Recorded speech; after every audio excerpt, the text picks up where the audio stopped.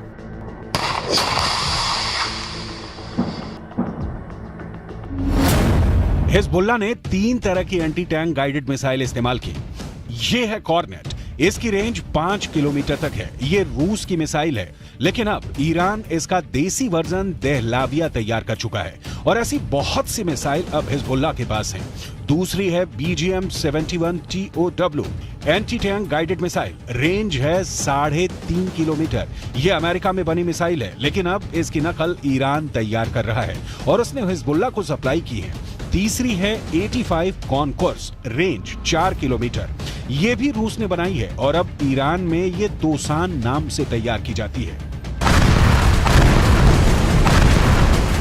तीनों मिसाइल बहुत ही घातक है। 7 अक्टूबर के बाद हिजबुल्लाह सीधे जंग में नहीं कूदा था। इजरायल की तरफ से हिजबुल्लाह को चेतावनी लगातार दी जा रही थी, लेकिन नॉर्दर्न बॉर्डर पर जंग की शुरुआत इजरायल डिफेंस फोर्स की तरफ से की गई, क्योंकि छुटपुट शुरुआती गोलीबारी के बीच सबसे बड़ा और ताबड़तोड़ हमला इजरायल की तरफ से ही किया गया था।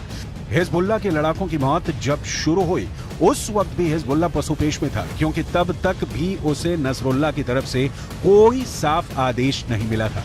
लेकिन जब गाजा के अंदर बैप्टिस्ट अस्पताल पर हमला हुआ और बड़ी संख्या में अस्पताल के अंदर लोगों की मौत हो गई, तब हिजबुल्लाह ने लड़ाई छेड़ दी। हालांकि ये फुल स्केल वॉर अभी भी नहीं है।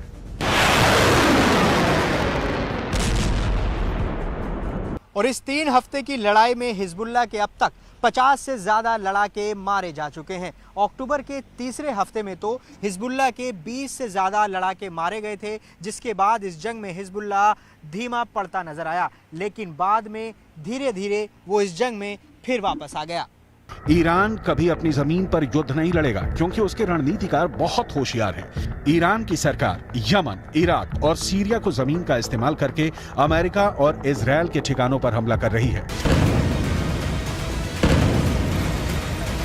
इन देशों में अपनी जड़ें जमाने के लिए ईरान ने बरसों की मेहनत की है और अब वो उसका फायदा उठाना चाहते हैं। लेबनान एक ऐसा ही देश है जो जंग की चपेट में धीरे धीरे आता जा रहा है।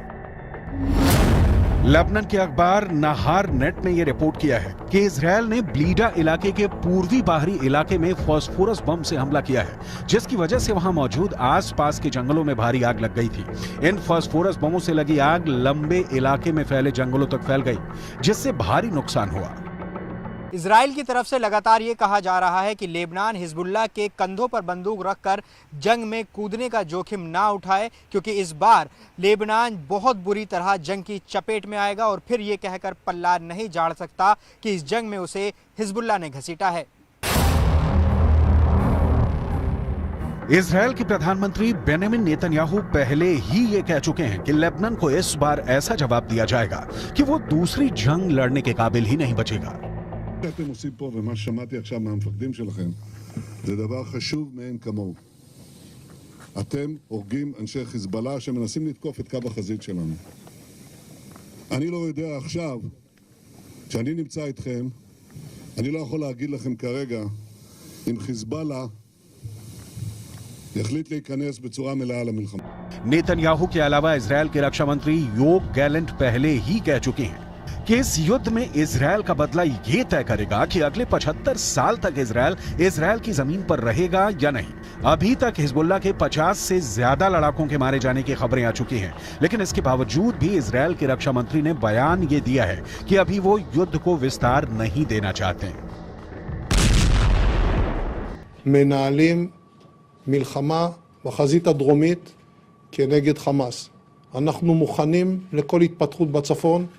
חיזבאללה סופג נפגעים רבים, יחד עם זה אין לנו עניין להרחיב את המלחמה.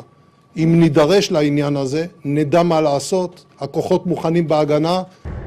नोट करने वाली बात यह है कि जब इजरायल नॉर्दर्न बॉर्डर पर युद्ध का विस्तार नहीं चाहता है, तब 45 से ज्यादा हिजबुल्लाह लड़ाके मारे जा चुके हैं। तो सवाल यह उठता है कि अगर इजरायल युद्ध का विस्तार कर देगा तो फिर हिजबुल्लाह की हालत क्या होगी।